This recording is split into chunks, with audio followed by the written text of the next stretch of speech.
Good afternoon. We the bad boys of the industry. We catch fish for a living. We charters, we operate from Durban. I had my speech actually for people that actually wanted to start in the industry and tell them what's it all about. But it seems like 90% of the people that's here are role players that makes the decision and so forth about it.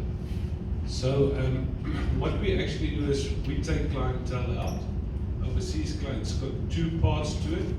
Your local clients and then clients from overseas.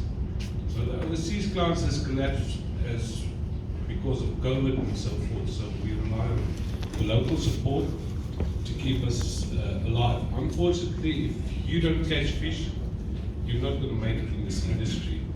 So the knowledge of this industry is turned from generation to generation to generation. Most of the stuff you can see on YouTube, you can research it and so forth. On this instance here, we, the government actually stopped us from using electric reels. When we got the authorization, when we imported these reels, we bought them and we could see that we have an increase of 70% of our clientele. Because ladies can't fish, they can't use the gear. Old age people, children under 10 years, they can't use the normal conventional gear that we use for fishing.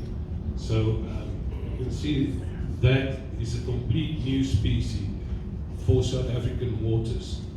And they actually breed all the way along our coast, Durban coast, and it's called the blue nose. And you can't fish for those fish with conventional gear. That's at 500 meter depth. Now, we as charters, we've got a difficult situation because of conservation and so forth, NPAs and so forth. So most of our areas have been taken away from us, and government hasn't given anything back in return. Now, if they open up the deeper areas for us, it would benefit us. If they could open up, say, an instance from Durban Harbour to Anstey's and allow the people to fish for crayfish or something like that, it will also generate a better income, better, clientele for us and so forth. But to start off a charter business, you basically need a boat, you need your electronic equipment, and you need the gear. So you're looking at about 1.5 million to start off. And then your biggest problem is the knowledge. There's no fisherman. If you're coming into the industry and you're asking a fisherman, please, could you teach me how to fish? How to find fish? There's no road signs. There's no stop signs or anything like that. You've got an ocean there. Shark diving, you put a bait down on a reef, well-known reef. It's easy. Scuba diving, you know where the reef is, you go there. But fishing, finding fish, who's going to teach you? Who's going to teach our younger generation? The people that's in this industry, the older generation, need to be cherished and looked after. You know, if you're going around and you're just going to kill this is a dying breed. I find that in Wilson's Wharf where we are, 70% of the charter companies has closed down. Yep. 70% of the charter companies. Now, let that sink in. Every boat takes 10 people out per day, maybe 2 trips, right? That's 20 people with their families. Those people eat at local restaurants. They book into local hotels. And if government doesn't realize that fishing is 100 times stronger than soccer or rugby economically, let that sink in. 100 times stronger. You can look it up. It's a tackle that's being sold, it's a servicing, it's everything that provides to this industry. It's not a nice industry because I can tell you, by honest, in 30 years career that I've got, I've had one person tag the release. So we rely on the scientists to guide us in what we can catch and what our limits are. But the mere fact is the person goes out there, once he catches fish and he wants to eat that fish tonight with his family, maybe give his mom, maybe give his uncles or so forth. But it is the most satisfying job you can ever have. You will never get rich. But the job satisfaction when you go out there and you catch something that the other people say, wow, I've never seen this. Every day you go out there, it's an opportunity. It's like the ocean is like a lucky packet. I mean, we went out on the deep reef fishing. Now, if we go deep reef, I've done my calculations. If we go out legally, 10 people on the boat, 10 fish per person, we're getting 120 fish per day. It's a lot. We go to the deep reefs. You can only handle one of these fish per person. Now, would you rather kill 120 fish, or would you kill one fish?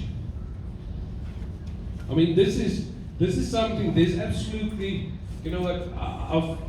I've done my research about it and so forth. This is what we call new adventures. New adventures. We're the only country in the world that's got this species of fish on its doorstep. I had a client, he paid 16,000 rand just for himself to go on a trip like that. Now, we went there, 6 o'clock we went out, we came back, 10 o'clock we were back on the mooring. I asked him, is it worthwhile? You know what, 16,000 rand is a lot of fish. He said to me, James, you don't realize what gold you've got on your coast. And here in front of Marlin or Shepstone is your actual ground. And nobody knows it. This is our breeding ground for these fish. And it attracts the grouper. You know, grouper that breaks 400 pounds of line. But unfortunately, our government has decided, because of the drone fishing and so forth, we're cutting down. We just say electric reels are not about being used. The opportunity is lost for us to explore the deep water, explore new grounds, explore new ventures. And I don't know if the Department of Fisheries, you know, really put their mind to it when they did that and said, I can understand that they banned drones and electric reels with the drones, but when they said electric reels off boats, I mean, it all goes about the word angling. They said angling is with a manual reel. But when you got a boat license like ours, you have to have number 10 as well, which stipulates it's a fishing license. Now, a fishing license says it's anything with nets, winches, and everything like that. So it actually included this.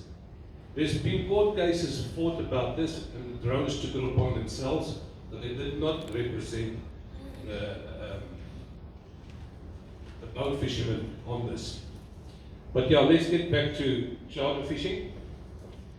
Charter fishing is basically, it's one of the best jobs to be, but you've got to be dedicated. You think of it, this guy's fishing is very nice. Wake up 3 o'clock in the morning, you work till 5 o'clock, long hours. You yourself think for yourself, you drive a car from here to Joburg, 6 hours, you're in the sitting position. When you get to Joburg, you're tired.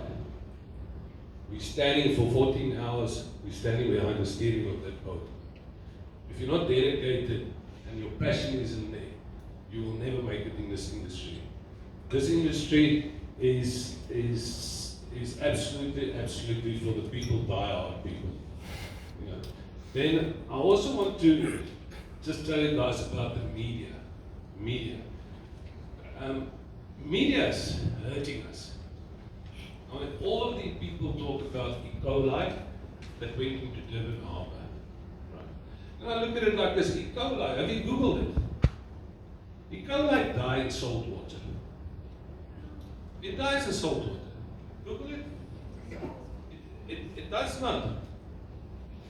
So E. coli, everybody said that, you know what, you can't eat the fish.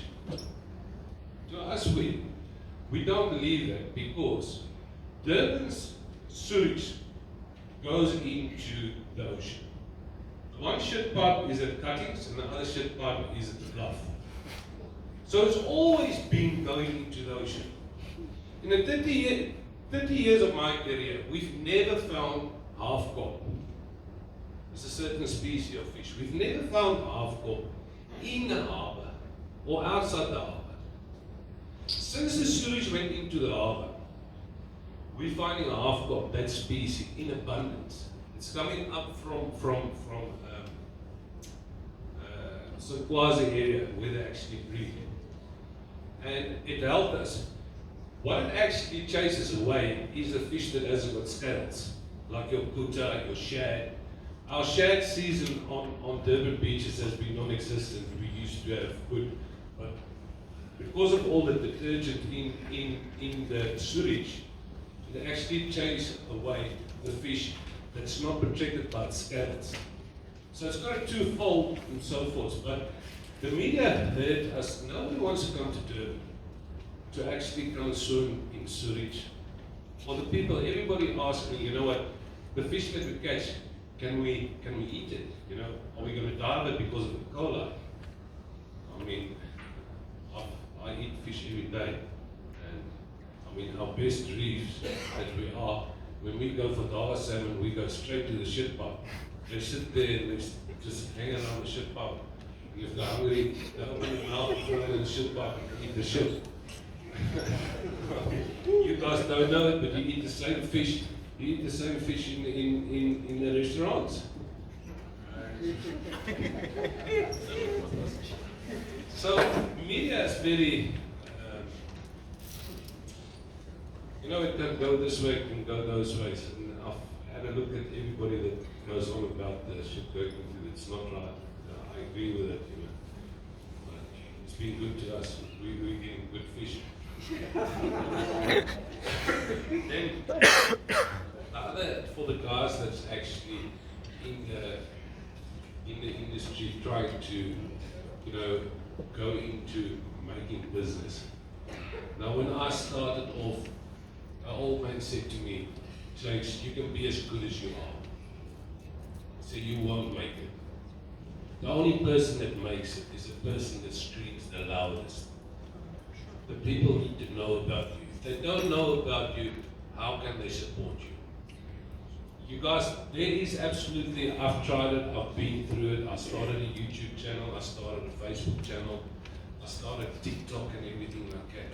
It does major difference to your business. Other ones are folding around us, we are thriving. And there is very little people that's got the knowledge to tell you how these things work. My whole speech was to basically try and educate you people and tell you how to go about on your Facebook sites, how it works, and how to. But when we came here, I saw that 90% of the people that's here is role players, like 10% of the people are actually guys looking for work, wants to go into the industry. But yeah, your Facebook is basically easy. Every friend, if you place a video on Facebook and you've got a follower, if you place that video, that person and all his followers will watch your video when you put it on, right? So I've got 16,800 followers, but my audience capacity is 27 to 28 million. Let that sink in. 28 million people see this video, and then they call me. Your YouTube channel, that's a little bit different. It's not as strong as what this one is, Facebook is, but there's two types of way to earn money on this. So if you're going to start off and you want to start off like, you want to become a charter or you want to become a whale watching, or which industry go into, you first got to pick up your clientele. Go to the industry, to the people that's doing this. Speak to them, ask them, can we take some videos, can we take some pictures? You understand? Be an agent for them. Build up your clientele. Then you can go to the bank and say to the bank, listen here, I've given this business this amount of money during the year. I want to borrow money to start my own business. And that's the way to go. You first got to start off building up your clientele. Using the people that's here. I mean, if you take South African, South African breweries, the CEO did 50 million for the year. That Buffett chap, he invested, he did 500 million. Let that sink in.